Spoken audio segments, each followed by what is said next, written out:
Thank you for joining us today. By chance, have you thought about starting your own business? Maybe you even thought about looking into owning a franchise? And maybe wondered, is this even the right time to start a business, being that we're in a pandemic? Welcome to Chit Chat with Gina, your host Gina Barbera, and today we have a very special guest, Teri Villanueva, who is a business consultant with FRANNET. Welcome, Teri. How are you? I'm doing great. Thank you, Gina. So glad that you were able to make it, especially with the little bit of drizzle that we have here today in San Antonio. No, my pleasure. I'm delighted to be here. So Teri, first of all, would you tell me, I know that you may have an area that you work with people. Is it here just basically in the Texas area, San Antonio, and helping people? Yes, Gina, it's anywhere from San Antonio to Austin. So up and down the corridor is my territory that I can help people. So anyone that is listening, just so that you know that these are the areas that she can help you. So just curious, we've been really having a very interesting year. So that being said, with the pandemic, is this even the right time to think about owning a business? Gina, it absolutely is. What's going to get us through this tough economic time is small business. Okay. There's over 31.7 small business owners in the U.S., and they're continuing to grow. But I think now, especially now, there's a couple of reasons why people are still getting into small business ownership. One is the great interest rates, the lower interest rates through the SBA for startup capital. So people are taking advantage of that. That's one reason. Another reason is landlords are looking for people to occupy spaces and are negotiating more so than they did before the pandemic. Because unfortunately, some people have lost their business. So it's a little bit more competitive now? A little bit more competitive. So you're able to negotiate more your rates. So it's a better time economically for that. And thirdly, the talent pool. You know, when unemployment was so low, it was hard to find great employees. But now, unfortunately, employment has gone up, but there's a lot of great workers out there, talented people that you can now hire for your business. So that dilemma's gone away. Okay. So, how do you go about helping someone that might be considering a franchise as exploring those opportunities? Yes.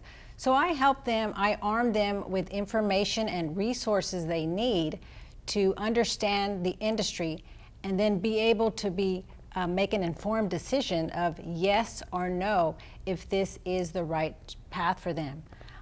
And so I like my clients to base their decision on facts, not perceptions. Okay. Is there a cost just to use your services? That's a great question. There's no cost and there's no obligation. So we just like to educate and consult. So more of not a selling of the franchise, but consulting and education so people are armed with knowledge. That's what's most important. Okay. So someone that may contact you, and is there like a questionnaire process so that you help them narrow down what they're looking for, and how does that work? Yes, I'm glad you asked me that. We do have a wonderful, proven, tried and true process because FRANNET has been around 30 years. But we start off with an assessment, a proprietary assessment that kind of more or less tells us your business DNA. So it's a great assessment to have to learn about yourself. So that's not the end all be all. And then we have intensive conversation with a client to understand what they want the business to do for them. And we start building their business model. Based on their preferences, their budget, their values, their goals. And then I present options. So it's not just one franchise, but 3 to 5 franchises that they tell me if they would like to investigate further. So they get choices.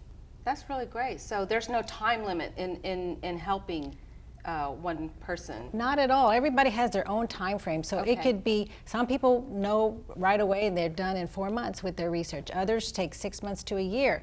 So it's really the client's time frame of when they want, how fast or how slow they want to go. And no pressure, right? No pressure, not at all. Awesome. And so what are maybe some misconceptions people might have about having a franchise? You know, I hear, there's several, but there's 3 that I hear quite often. One is, I'm not interested in food. It's only franchise. They think a franchise equals food, and that's far from the truth. That is a part of franchising, but a small portion. There's commercial services, residential services, automotive, business services, I mean, it runs the gamut. So there's a wide variety of industries. So it's not just food. Okay. Another misconception I hear is that it's too expensive. Yeah, that's what I was wondering. Yes, I mean, I can't afford it. Okay. Well, while there are some that are in the upper 500,000 range, you can get into a business, a home-based franchise business on the low end from 80,000. But our sweet spot, I would say, is about 100 to 200,000 is where many of the franchises lie that someone can get into, and it's very affordable, and there's many choices of ways to finance. Okay.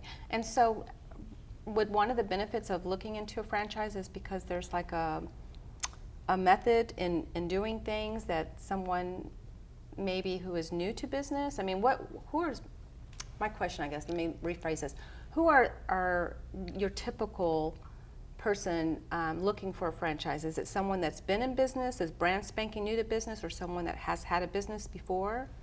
That's a great question. Well, there are some people that are just serial entrepreneurs, right? Okay. They have a business they want to start. I would say the majority are people that are either they're in transition, the choice has been made for them to find something else, and they say, you know what, I don't want to be at the throes of corporate America and go to the next downturn or the next downsizing. So I was just talking to a client yesterday. He said, I want to build something for myself that I can determine my destiny. Okay. And then others, they just want to build a legacy for their family. They see others successful business owners, and they just want to be part of that.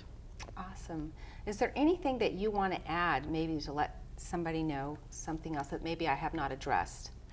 You know, I think, Gina, with the way things are during the time, I think job security, what I remember growing up is just job security, but now people want income security. So when you think about your future, think about what income do I want to have for the rest of my life to support my family.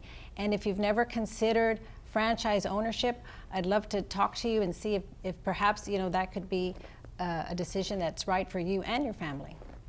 Well, great. Well, thank you, Teri, for being here. And I just want to share with you that we are going to be posting her information.